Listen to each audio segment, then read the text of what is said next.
இன்றைக்கி நல்லா காரசாரமாக இட்லி, தோசை, சப்பாத்தி, ரைஸோடலாம் எடுத்துக்கிற மாதிரி குண்டூர் சிக்கன் கிரேவி தான் எப்படி செய்கிறதுன்னு பார்க்க போகிறோம். இது பண்ணுறதுக்கு 1/2 kg சிக்கனை நல்லா க்ளீன் பண்ணி வச்சுருக்கோம். இதில் 3 டேபிள் ஸ்பூன் தயிர், 1 டேபிள் ஸ்பூன் இஞ்சி பூண்டு பேஸ்ட்டு, 1 டீஸ்பூன் மஞ்சள் தூள், 1 டேபிள் ஸ்பூன் மிளகாய் தூள், தேவையான அளவு உப்பு சேர்த்துட்டு இப்போ இது எல்லாத்தையும் நல்லா நம்ம மிக்ஸ் பண்ணி விட்டுக்கலாம்.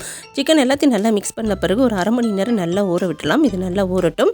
அடுத்து இந்த குண்டூர் சிக்கன் கிரேவிக்கு தேவையான மசாலா ரெடி பண்ணிக்கலாம். அதுக்கு ஒரு பேனில் 2 துண்டு பட்டை, 5 கிராம்பு, 4 ஏலக்காய், 1 டேபிள் ஸ்பூன் மல்லி, 1 டீஸ்பூன் சீரகம், 1/2 டீஸ்பூன் பெருஞ்சீரகம், 1 டீஸ்பூன் மிளகு, காரத்துக்கு ஏற்றப்பல 4 காஞ்ச மிளகாய் வத்தல் சேர்த்துட்டு இது எல்லாத்தையும் நல்லா ரோஸ்ட் பண்ணிக்கலாம்.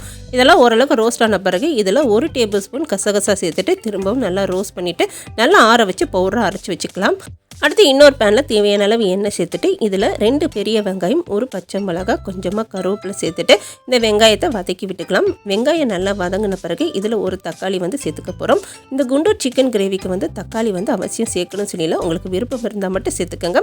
நம்ம ஏற்கனவே புளிப்புக்காக கொஞ்சம் தயிரும் சேர்த்துருக்கோம். இப்போ தக்காளி வதங்கின பிறகு இதில் 1/2 டீஸ்பூன் மிளகாய்த்தூள், 1/4 டீஸ்பூன் மஞ்சள் தூள் சேர்த்துட்டு இதை நல்லா கலந்து விட்ட பிறகு நம்ம ஊற வச்சிருக்க சிக்கன் எடுத்து சேர்த்துக்கலாம். சிக்கன் சேர்த்த பிறகு இதை ஒரு 5 நிமிஷத்துக்கு நல்லா வதக்கி விட்டுக்கலாம். சிக்கன் ஓரளவுக்கு வதங்கின பிறகு நம்ம ஏற்கனவே அரைச்சி வச்சிருக்க இந்த மசாலா எடுத்து சேர்த்துட்டு திரும்பவும் ஒரு வாட்டி நல்லா கலந்து விட்டுக்கலாம். இந்த சிக்கனுக்கு தேவையான அளவு உப்பு நம்ம ஆரம்பத்தில் சேர்த்தாச்சு. இப்போ செக் பண்ணி பாருங்கள், தேவைப்பட்டால் மட்டும் கொஞ்சமாக சேர்த்துக்கோங்க. எனக்கு கரெக்டாக இருந்ததுனால எதுவுமே சேர்க்கலை. இப்போ இந்த சிக்கனுக்கு தேவையான தண்ணி சேர்த்துட்டு ஒரு 15 நிமிஷம் நல்லா கொதிக்க வச்சிடலாம். சிக்கன் நல்லா வெந்து இந்த அளவு நல்லா எண்ணெய் பிரிஞ்சு வந்த பிறகு கொஞ்சமாக கொத்தமல்லி தழை போட்டுட்டு இறக்கிற வேண்டியதான்.